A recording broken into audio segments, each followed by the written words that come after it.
Hi friends, आप सभी का एक बार फिर स्वागत है आपका अपना चैनल एग्जाम फॉर्मेट पर।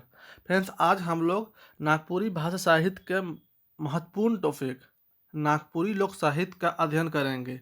ये जो टॉपिक है साहित्य में, साहित्य का सेक्शन का अध्ययन करेंगे। सेक्शन खा तो पढ़ा दिए फ्रेंड्स, और इसका एमसीक्यू भी डाला गया है। बस इसका एक और लेक्चर जो देंगे जिसमें 50 से लगभग 70 क्वेश्चन का एक ऑल ओवर क्वेश्चन रहेगा। और ये ऑल ओवर कम से कम इसका टोटल का लेक्चर दिया जा चुका है और एमसीक्यू भी दिया गया है। बस एक लेक्चर दे देंगे बीच में तो टोटल कंप्लीट हो जाएगा ये। तो सेक्शन खा हो चुका है आपका लोक साहित्य का, इसका ये हो चुका है। यहाँ से कोई नहीं पढ़ा रहा फ्रेंड्स, कहीं पे देख रहे हैं कि कोई नहीं पढ़ा रहा है इसको, तो हम लोग ये करेंगे। आज आज से स्टार्ट इसको करेंगे हम लोग। हाँ, नागपुरी लोक साहित्य का। ये नागपुरी लोक साहित्य एग्जाम के लिहाज से काफ़ी इंपॉर्टेंट होने वाली है फ्रेंड्स। कम से कम यहाँ से 10 से 12 क्वेश्चन सिर्फ यहाँ से रहने वाला है। यहाँ से ये बेहद इम्पोर्टेंट होने वाला है सेक्शन का। ठीक है, तो इसको आज हम लोग स्टार्ट करेंगे। तो सबसे पहले आप लोग को पेशेंस रखना पड़ेगा कि यहाँ पे पढ़ना क्या है, क्या नहीं पढ़ना है। बहुत सारे स्टूडेंट को कंफ्यूजन है कि लोक साहित्य में क्या पढ़े सर, क्या नहीं पढ़े सर, समझ में नहीं आ रहा है। तो बस आपको हमारा वीडियो देखे देखे और नोट डाउन करे, और जो जो बता रहे हैं उसको ध्यान दे के यहाँ से एक क्वेश्चन नहीं छूटेगा फ्रेंड्स। आपको सबसे पहले हम उसका फॉर्मेट दिखाएंगे कि क्वेश्चन कैसा पूछा जाता है। उसके बाद फिर बताएंगे। आज जनरली इंट्रो पार्ट रहेगा यहाँ पे, कैसा इंट्रो पार्ट से ही कम से कम आपका 2 से 3 क्वेश्चन रहेगा। टेंशन मत लीजिए, यहाँ से जो आज पढ़ाएंगे ना, इससे 3 से 4 क्वेश्चन कहीं नहीं जाएगा आज का खाली सिर्फ क्लास से। इसीलिए बस मन लगा के देखें वीडियो और नोट डाउन करें। और जिसको भी ये आज का जो क्लास का जो पीडीएफ चाहिए होगा, वो मात्र 10 रुपये दे के ये पीडीएफ प्राप्त कर सकते हैं। और बेहद बेहद ही आसान भाषा में बताएंगे। और टोटल कम से कम 20 क्वेश्चन दिखाएंगे, क्वेश्चन कैसा एराइज होता है, कैसा पूछा जाता है। उसके बाद आज का क्लास स्टार्ट करेंगे फ्रेंड। चलिए स्टार्ट करते हैं बिना लेट किए हुए।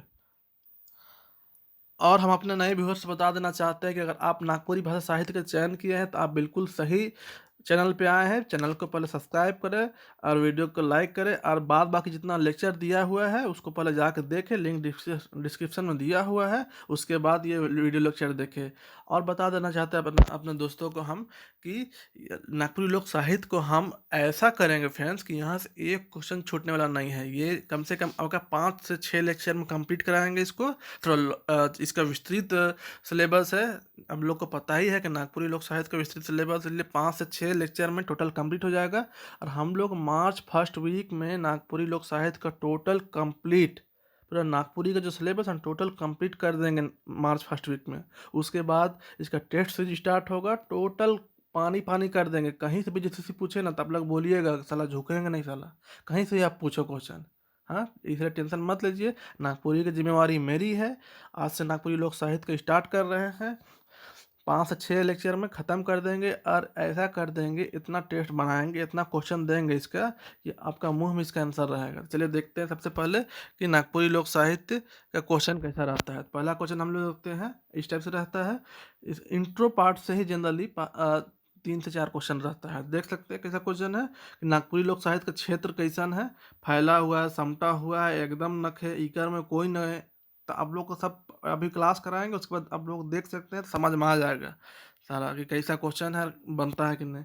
लोक साहित्य मानल जाएला, धर्म बदले, धर्म बिगड़ा, धर्म प्रचार, धर्म में विश्वास करे। यहाँ पे देख सकते हैं लोक साहित्य की विशेषता है कि का विशेषता है कि विशेष नियम में बंधल रहे, का अभिव्यंजना शैली का निश्चित ढांचा, ए अरबी या दीर्घ मौखिक परंपरा। आप लोग देख सकते हैं लोक साहित्य में पावल जाएला सदाचार, सत्यनिष्ठा, ए अरबी कोनो नहीं। आगे देखिए, नागपुरी में नागपुरी लोक साहित्य में भरल है, का भरल है तो दुख से, मार काट से, लड़ाई झगड़ा से, मंगल कामना से। नागपुरी लोक साहित्य पारंपरिक रूप में कैसन पावल जाएला, लिखित, अलिखित, छपुआल, इकर में कोई नहीं। ये सब क्वेश्चन आया हुआ क्वेश्चन है, टेंशन मत लीजिए। आया हुआ क्वेश्चन है तो आप लोग आइडिया मिल जाएगा कैसा पूछता है क्वेश्चन।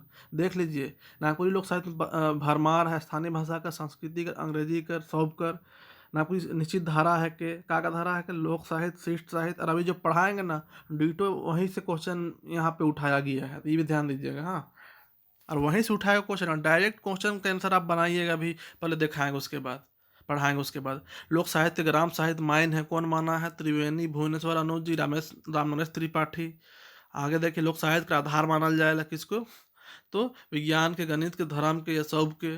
मिथक हवेला सत्य असत ए अरबी कोई नहीं।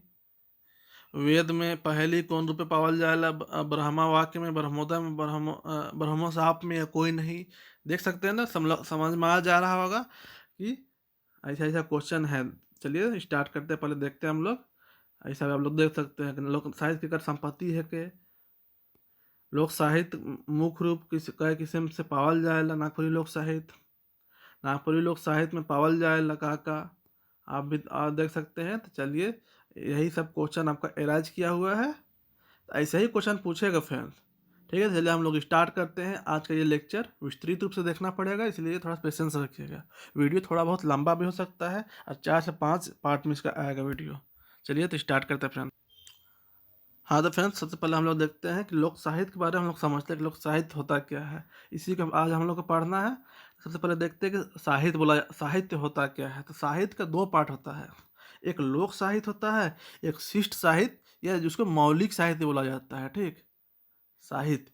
अब लोक साहित्य क्या होता है? लोक साहित्य वैसा साहित्य है जो दादा पर या मुँह जबाने, बहुत पुराना जमाना से चलते आ रहा है। मुँह से जो हम लोग स्टोरी सब सुने हैं ना, 7 भाई 1 बहन, फिर बनहरनी के बेटा, ये सब लोक साहित्य है। लोक कथा ये सब है ना, कहानी किस्सा या लोकगीत जो पुराना जमाना का जो है, उठो बनी बैठी बनी, जो मुँह से चलते आ रहा है, उसका कौन शुरू किया उसका पता नहीं चले, उसको लोक साहित्य बोला जाता है। ठीक है। शिष्ट साहित्य या मौलिक साहित्य, साहित्य का 2 रूप होता है, लोक साहित्य और एक शिष्ट साहित्य। लोक साहित्य में हम लोग जान रहे हैं पुराना जमाना चलते आ रहा है, जिसको कोई राइटर कौन कहानी लिखा है या कौन गीत गाया है या कौन लोक कथा बोला है, उसका किसी को पता नहीं चलता है। उसका लिखा हुआ रूप में नहीं मिला। बहुत पुराना जमाना से चलते आया है, सिर्फ राइटर सुना सुनाया हुआ बात। जैसे वन हनी के बेटा जो हम लोग कहानी पढ़े, तो वन हनी के बेटा को कौन लिखा है उसको कोई पता नहीं। उसका तो संकलन किया है पीटर शांति नौरंगी जी। ऐसा मत बोलिएगा कि वो लिखा है, वो कहानी को वो भी सुने हैं पीटर शांति नौरंगी जी। अ, दादा पैया से बहुत पुराना जमाना से वो कहानी चलते आ रहा था, उसका वो एक कलमबद्ध किए हैं, सिर्फ वो उसका लिखा हुआ नहीं है, वो सिर्फ कलमबद्ध किए हैं। हाँ, तो लोक साहित्य मतलब क्या होता है? जो पुराना जमाना से जो चलते आ रहा है जो स्टोरी, और उसका कौन शुरू किया है उसका पता नहीं, उसको लोक साहित्य बोला जाता है। शिष्ट साहित्य होता है आप लोग का, इसके रिटर्न इसको लिखा जाता है। इस शिष्ट साहित्य को ये बनाया बनाया होता है, ये बहुत सारा नियम कानून से रहता है। जैसे एग्जाम्पल आप उपन्यास उपन्यास देख सकते हैं। तो उपन्यास कोई भी लिखता है, उपन्यास को अपने से बना देता है, समझ रहे हैं। जैसे मुंशी प्रेमचंद का गोदान गोदान एक उपन्यास है मुंशी प्रेमचंद का। ठीक है, पता है ना आपको? गोदान एक बहुत फेमस उपन्यास है मुंशी प्रेमचंद का। तो उसको कौन लिखा है? तो मुंशी प्रेमचंद लिखा है, हम लोग जानते हैं। और वहीं शुरू हुआ है, उसका अपना मन का उपज है मुंशी प्रेमचंद का। तो वही गोदान वो एक उपन्यास है, तो शिष्ट साहित्य है या उसको मौलिक साहित्य बोल सकते हैं। ठीक है, आप समझ गए। अब हम लोग को मेन पढ़ना क्या है? शिष्ट साहित्य नहीं पढ़ना है एक्सप्लेन से, हम लोग को लोक साहित्य पढ़ना है। तो आप लोग जानते हैं कि लोक साहित्य में क्या क्या आता है। तो लोक साहित्य में क्या क्या आता है? लोकगीत आ जाता है, लोक कथा आता है, लोक नाटक आता है, लोक गाथा आता है, लोक सुभाषित। लोक सुभाषित या परकीन साहित्य का किसको बोला जाता है, बताया दोस्त? तो लोक सुभाषित या परकीन साहित्य किसको बोला जाता है? तो मुहावरा, लोकोक्ति, पहेली, बाल खेल गीत, ये सब जो रहता है ना, ये सब आपका किस में आ जाता है? तो लोक साहित्य परकीन साहित्य में आ जाता है, जो कि लोक साहित्य का एक पार्ट है। इतना समझ में तो आ रहा होगा आप लोग को कि लोक साहित्य को हम लोग बंटवारा कैसे करते हैं। तो इसके अंतर्गत लोक साहित्य अंतर्गत क्या आता है? तो लोकगीत आता है, लोक कथा, लोकगीत जो हम लोग देखे गीत पढ़े हैं जो, वो सब लोकगीत हो गया। लोक कथा जैसे बनहरनी के बेटा, 7 भाई 1 बहन।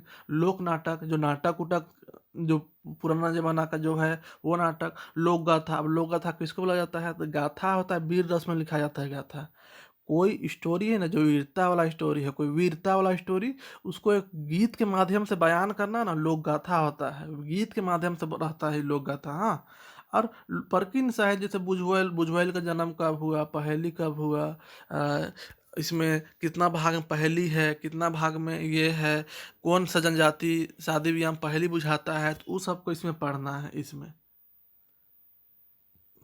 इसका वर्गीकरण कितना किया गया है। ठीक है, इस सबको इसमें पढ़ना है। चलिए, अब हम लोग समझ चुके हैं कि लोक साहित्य क्या होता है, उसका ये सब पार्ट है, उसको अध्ययन करना पड़ता है हम लोग को।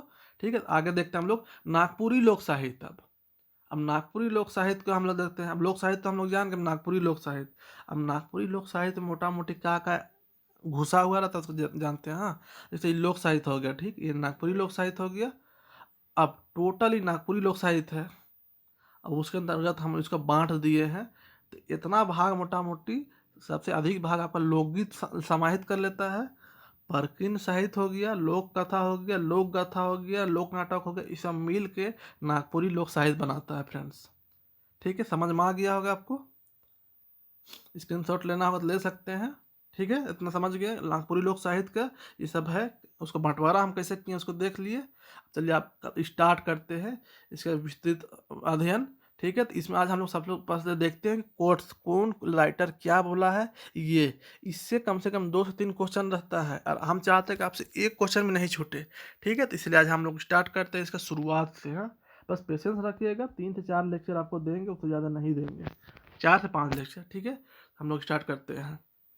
नागपुरी लोक साहित्य और शिष्ट साहित्य का आंशिक संबंध, ये इसी के बारे लोक साहित्य के बारे स्टार्ट हो रहा है। ठीक, लोक साहित्य लोक वार्ता का एक अंग माना जा सकता है। वास्तव में लोक साहित्य लोक जीवन की अभिव्यक्ति है, यह जीवन से घनिष्ठ संबंध रखता है। विद्वानों लोक साहित्य को अंग्रेजी के फोक लिटरेचर का शाब्दिक अनुवाद माना है। फोक के विषय में एनसाइक्लोपीडिया ब्रिटेनिका में बताया है कि आदिम समाज में तो उसके समस्त सदस्य लोक होते हैं, और विस्तृत अर्थ में तो इस शब्द के सभ्य से सभ्य राष्ट्र की समस्त जनसंख्या को भी अभिहित किया जा सकता है। इसमें कहा है फ्रेंड्स, जो कलर पॉइंट पार्ट है उसी को हम लोग अध्ययन करना है। ठीक, बाद बाकी उतना इम्पोर्टेंट नहीं है, इसलिए हम कलर कर दिए उसी को। इसलिए आपको जो अगर पीडीएफ चाहिए तो आप बोलिएगा, हम प्रोवाइड कर देंगे। यहाँ पे क्या बोला है कि लोक साहित्य लोक वार्ता का एक अंग है। लोक वार्ता मतलब कि जो आदिम जमाने में कुछ लोगों के बीच कोई स्टोरी का लेके बात हुआ होगा, वही स्टोरी दूसरा कोई को बताया होगा, अगला वो दूसरा को बताया होगा, वो दूसरा को बताया होगा। वैसे ही लोक एक का जो वार्ता हुआ होगा, एक दूसरे से जो बातचीत हो से जो स्टोरी निकला होगा, वही जो चलते आया है उसी को लोक वार्ता बोला गया है। और वही लोक वार्ता एक लोक साहित्य का रूप धारण किया। वही यहाँ पे बोल रहा है कि लोक साहित्य लोक वार्ता के एक अंग माना जा सकता है। ठीक, वास्तव में लोक साहित्य लोक जीवन की अभिव्यक्ति है।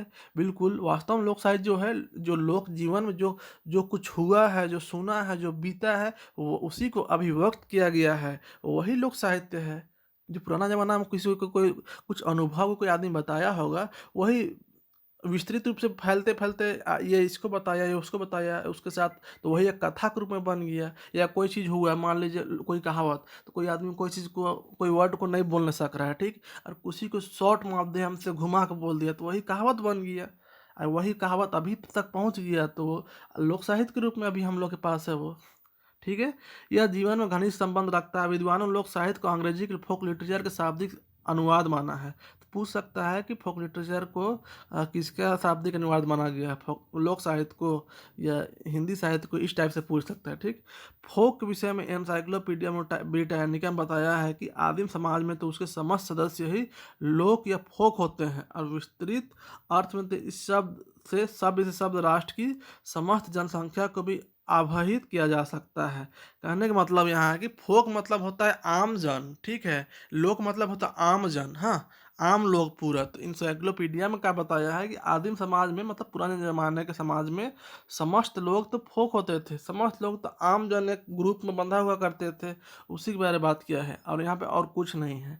मेन हम लोग को यहाँ पे कोट्स को देखना है, कौन क्या बोला है फ्रेंड्स। हाँ, पंडित राम नरेश त्रिपाठी ने फोक के लिए ग्राम शब्द का प्रयोग किया है, और उनका कथन है कि मैंने गीतों का नामकरण ग्राम गीत शब्द से किया है। ध्यान दीजिएगा कौन क्या बोला है, बहुत इंपॉर्टेंट है। पंडित राम नरेश त्रिपाठी ने क्या किया, फोक शब्द के लिए क्या वर्ड यूज किया है, तो ग्राम, फोक शब्द मतलब लोक साहित्य के लिए तो ग्राम शब्द का प्रयोग किया है। कौन, पंडित राम नरेश त्रिपाठी ने। उनका कहना, मैंने गीतों का नामकरण ग्राम गीत शब्द से किया है। पूछ देगा किसने गीतों का नामकरण ग्राम गीत से किया है, तो रामनरेश त्रिपाठी ने। दिखाते हैं, ये क्वेश्चन पूछा हुआ है, तो आप लोग देख सकते हैं फ्रेंड्स कि ये लोक साहित्य के ग्राम साहित्य मायने है, कौन माना है, देख सकते हैं ग्राम वाला मैटर अभी। तो रामनरेश त्रिपाठी, तो ये ऐसे ही क्वेश्चन पूछता है जो अभी हम लोग देखें, समझ सकते हैं ना। इसीलिए एक एक वर्ड बहुत इंपॉर्टेंट है हम लोग के लिए। ठीक है, तो ध्यान दीजिएगा। चलिए आगे देखते हैं। तो फोक गीत के लिए तो वैसा ही क्वेश्चन है ना, तो ऐसा ही क्वेश्चन पूछता है, राज करता है। तो यहाँ पे आगे देखते हैं,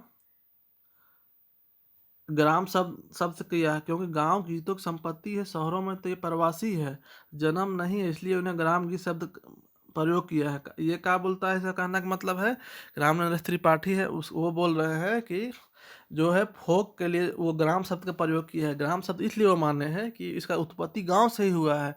शब्द में तो शहर में तो वो एक गांव से पहुंच के पसर के फैल के वहां तक पहुंचा है, इसलिए वो गांव शब्द का प्रयोग किया है। पंडित रामनरेश त्रिपाठी फोक के लिए। डॉक्टर मोती चंद जी ने ग्राम शब्द के लिए जन शब्द का प्रयोग किया है। पूछ देगा जन शब्द कौन प्रयोग किया है, तो मोती चंद जी ने। ऋग्वेद में भी जन शब्द का प्रयोग मिलता है, ऋग्वेद में भी मिलता है जन शब्द का प्रयोग। हाँ, इस दृष्टि से इनको जन गीत या जन साहित्य कहा जा सकता है।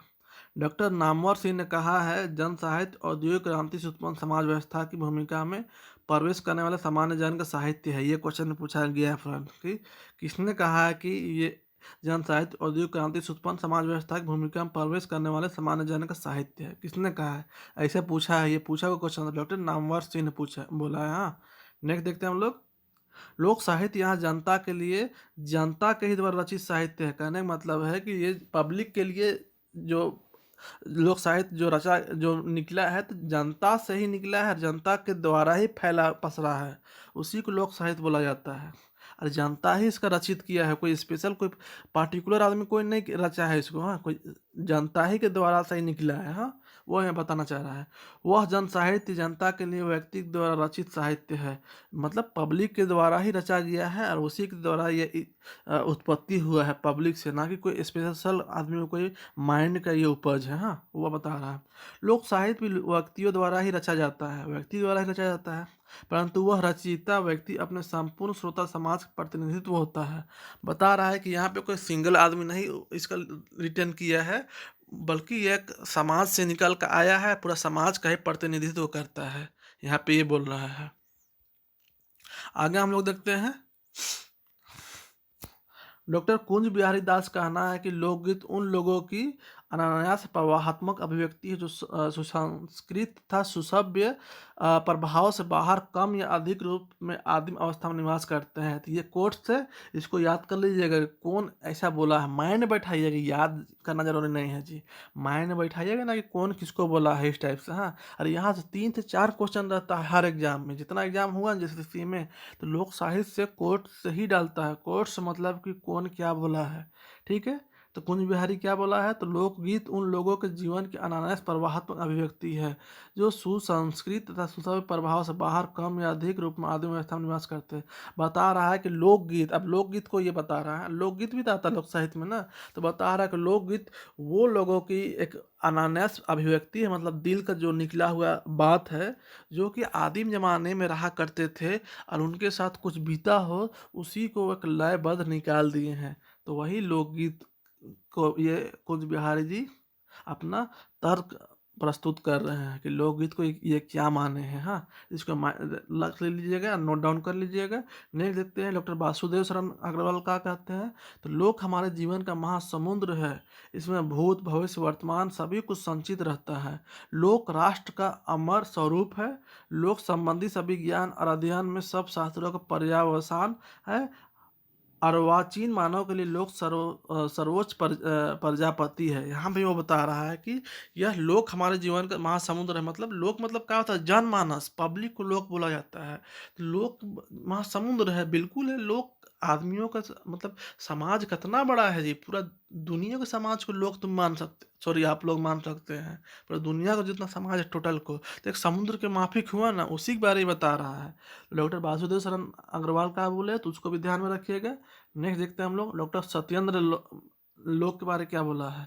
डॉक्टर सत्येंद्र लोक व्याख्या करते हुए लिखते हैं, लोक मनुष्य समाज का वह वर्ग है जो अभिजात संस्कार, शास्त्रीयता और पांडित्य की चेतना अथवा अहंकार शून्य है और जो एक परंपरा के प्रवाह में जीवित रहता है। ये क्या बता रहा है कि लोक के बारे डॉक्टर सत्येंद्र त्रिपाठी, ये जो सत्येंद्र है ना, ये बहुत बड़े लोक साहित्यकार रहे हैं, इनका अक्सर बहुत बार क्वेश्चन पूछता है, ध्यान दीजिएगा। तो ये क्या बोला लोक के बारे कि लोक वैसा लोक उसको बोला गया है कि लोक मनुष्य समाज का वह वर्ग है जो हमेशा से मतलब लंबा चौड़ा संस्कार, पांडित्य, शास्त्रीयता और अहंकार मतलब कि घमंड का जो चेतना है वो सबसे हमेशा दूर रहा है, और परंपरा का परवाह हुआ है। इसमें एक दूसरे को जो कोई काम स्टार्ट हुआ है तो उसी को देखा देखी चलते आ रहा है, उसके बारे बात किया गया है। तो सत्येंद्र लोक जी जो बोले हैं उसको भी माइंड में रखिएगा। अब डॉक्टर शकुंतला वर्मा ने क्या कहा है उसको भी देखिएगा, तो पूरा सेंटेंस दे देगा और पूछ देगा किसने कहा है।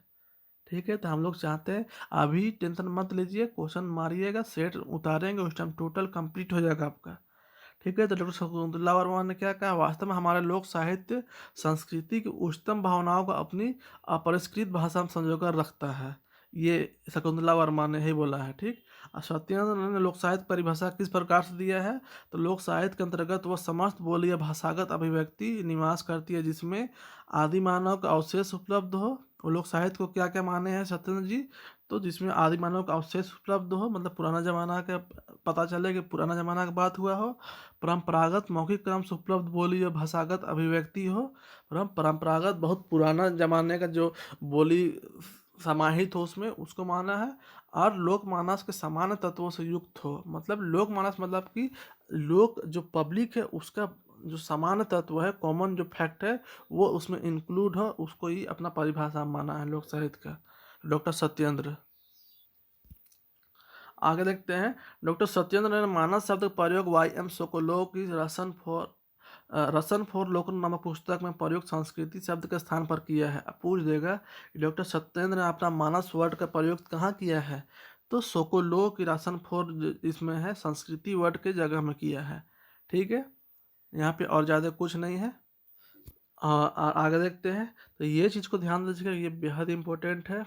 डॉक्टर सत्येंद्र ने लोक साहित्य को वाणीगत अभिव्यक्ति अभिव्यक्ति माना है। तो कौन माना है लोक साहित्य को वाणीगत अभिव्यक्ति, तो डॉक्टर सत्येंद्र ने माना है।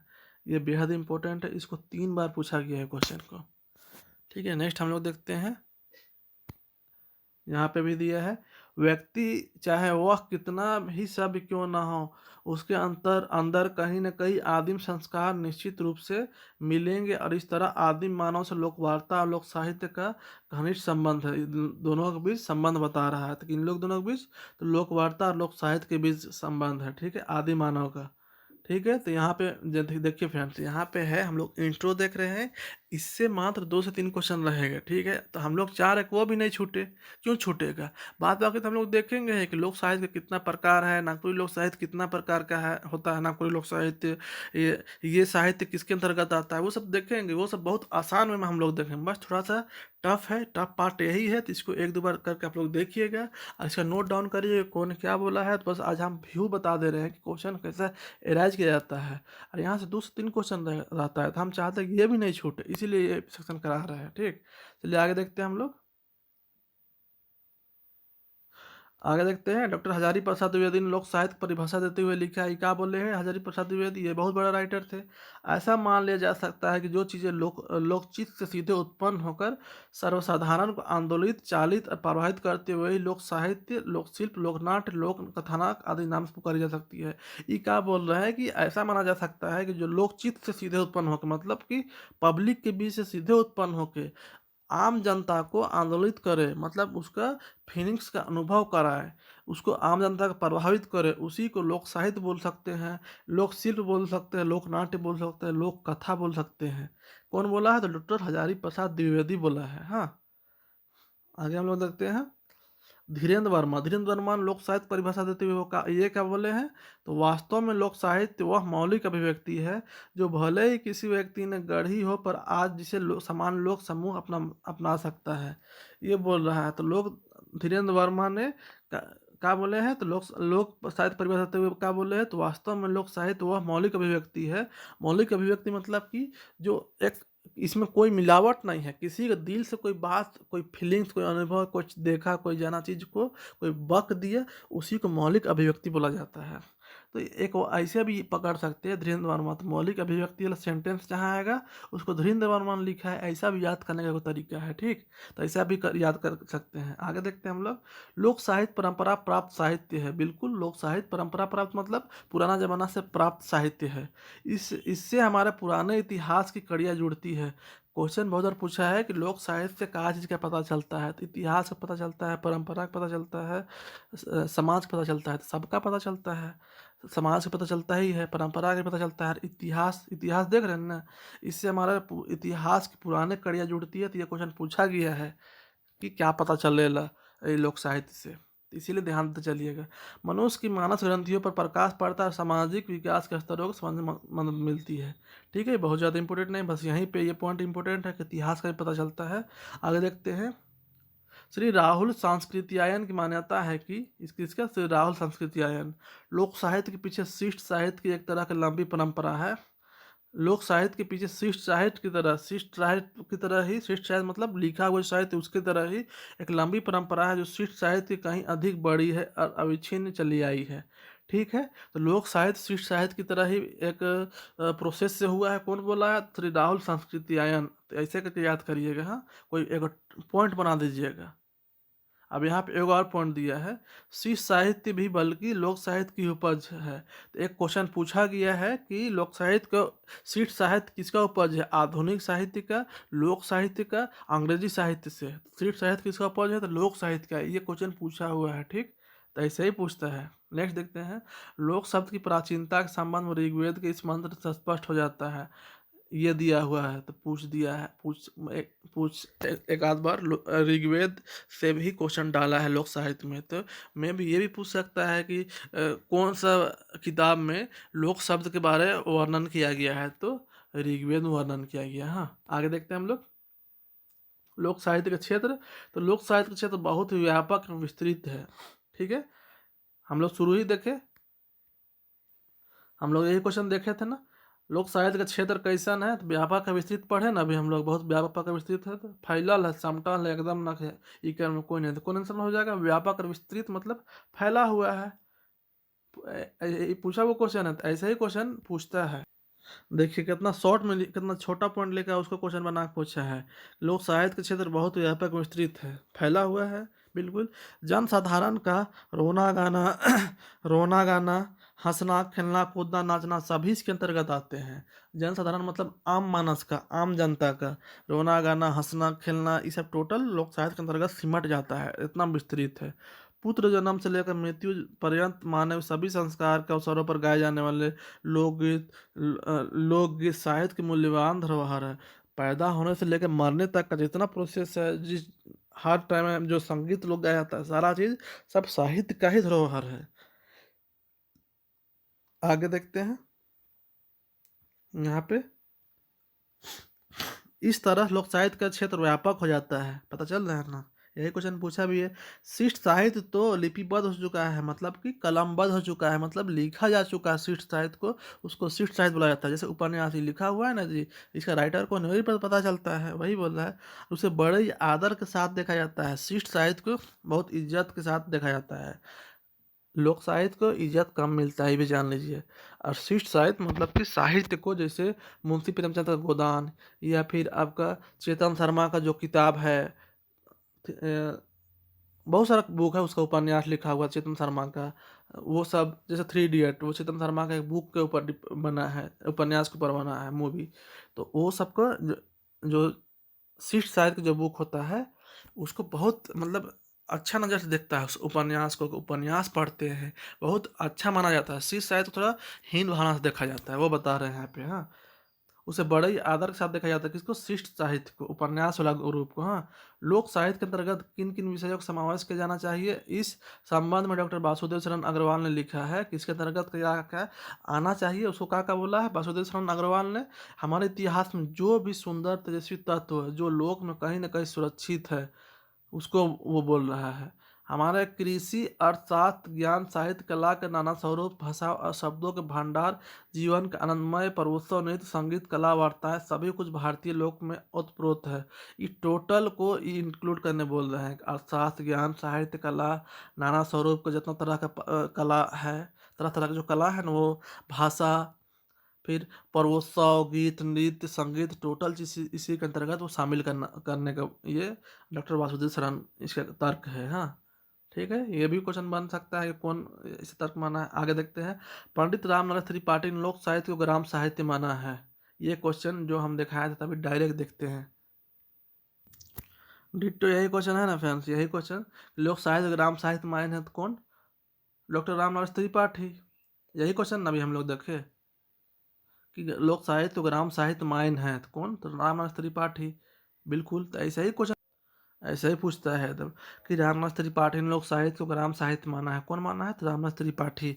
ये पंचायत सेक्रेटरी में पूछा गया था ये क्वेश्चन, ठीक है? और इसे ही स्वीकार करने का आग्रह भी किया है रामनाथ त्रिपाठी। किंतु लोक साहित्य के विद्वानों का मत है कि यह विचार हमें अत्यंत संकुचित कर देता है। जहाँ ग्राम साहित्य सिर्फ गांव का साहित्य है, वहाँ लोक साहित्य एक व्यापक अर्थ रखता है। कहने का मतलब है कि इसको जो बोल रहा है कि ग्राम साहित्य ही मानने बोल रहा है पंडित रामनाथ त्रिपाठी, तो इसको जो अदर विद्वान लोग हैं वो सब क्या बोलता है कि नहीं, वैसा नहीं हो सकता है, क्योंकि लोक साहित्य ग्राम साहित्य कहने का मतलब कि ग्राम का प्रतिनिधित्व खाली करेगा, जबकि लोक साहित्य पूरा क्षेत्र का प्रतिनिधित्व करता है ना जी। गांव शहर पूरा आम जनमानस का प्रतिनिधित्व करता है। वहाँ लोक साहित्य एक व्यापक अर्थ रखता है। यह इसका विस्तार शहर तक भी हो सकता है। इसको दूसरा विद्वान सब बोल रहा है। वास्तव में लोक साहित्य जनसाधारण का वह साहित्य है। लोक साहित्य लोक कल्याण के लिए लिखा जाता है। तो लोक साहित्य लोक कल्याण के लिए लिखा जाता है, ये भी क्वेश्चन पूछा गया है। लोक साहित्य का मुख्य मोटो क्या है, मुख्य उद्देश्य? तो लोक कल्याणकारी है। ये भी क्वेश्चन पूछा गया है, अभी हम लोग देखेंगे ना आगे जाकर तो पता चलेगा। यह क्षेत्रीय विशेषताओं को लोग लेकर चलता है। लोगों की सत्ता नगर तथा ग्राम दोनों में समान रूप में विद्यमान है। ठीक है, आगे देखते हैं हम लोग। संस्कृति के विशाल तथा व्यापक साहित्य के अध्ययन से यह ज्ञात होता है कि गुणाढ़ की बृहद कथा सोमदेव की कथा सरित सागर में जिन कथाओं का संकलन हुआ वास्तव में लोक कथाएं ही थी। तो ऐसा क्वेश्चन ही पूछ चुका है पंचायत सेक्रेटरी में, नहीं रेवेन्यू ऑफिसर में, रेवेन्यू क्लर्क का वैकेंसी में, कि ये जो सोमदेव की जो कथा सरित है सरित सागर है वो क्या है, लोक कथा है, आधुनिक कथा है, या फिर सिट साहित्य है, क्या है पूछा था। ठीक है, ध्यान दीजिएगा ये भी। तो यही है, ये सब है लोक कथा है। लोक कथा मतलब लोक साहित्य के अंतर्गत आ गया। ठीक है, कथा सरित सागर की प्रस्तावना में बताया गया है कि इन कथाओं का मूल वक्ता कोई अभिशप्त गंधर्व था जो साफ वक्त विंध्याटई में आ गया था। मतलब बताना चाह रहा है कि पुराना पुराना काल का ये चलते आ रहा है। तो वो सब जो कथा सरित सागर है ना, वो सब भी आपका क्या में आ जाएगा? तो टोटल लोक साहित्य में ही आ जाएगा। ठीक है, चलिए आगे देखते हैं। लोक साहित्य के भेद। डॉक्टर सत्येंद्र ने लोक साहित्य के दो मुख्य भेद बताए हैं। ये क्वेश्चन पूछ सकता है कि लोक साहित्य के डॉक्टर सत्येंद्र के हिसाब से के अनुसार लोक साहित्य कितने भेद है? दो भेद है। ठीक है, लोक वार्ता और वाणी विलास इतर लोक साहित्य। अब लोक वार्ता मतलब हम लोग जानते ही हैं कि जो पब्लिक के द्वारा जो बात निकला है उसी को लोक वार्ता बोला गया है। ठीक है, लोक वार्ता साहित्य वह साहित्य है जिसमें किसी समुदाय की लोक वार्ता अभिव्यक्त हुई हो, मतलब कोई समुदाय के बीच का जो बातचीत को जो संकलित किया गया है उसको लोक वार्ता बोला गया है। अथवा जो स्वयं लोक वार्ता का एक अनुष्ठानिक अंग हो। इस क्षेत्र से बाहर का समस्त, अब इसके अलावा जितना भी बाहर का है सब किस में आ जाएगा? तो वाणी विलास में आ जाएगा। जो लोक वार्ता में नहीं आया सब वाणी विलास में आ जाएगा। तो इतना इसको इतना डिटेल से नहीं जानना है, बस जानना है क्या है हल्का फुल्का, बस जानना है ये कि सत्येंद्र के हिसाब से कितना प्रकार का भेद बताया है लोक साहित्य के? तो दो बताया है। हाँ, ये जानना जरूरी है।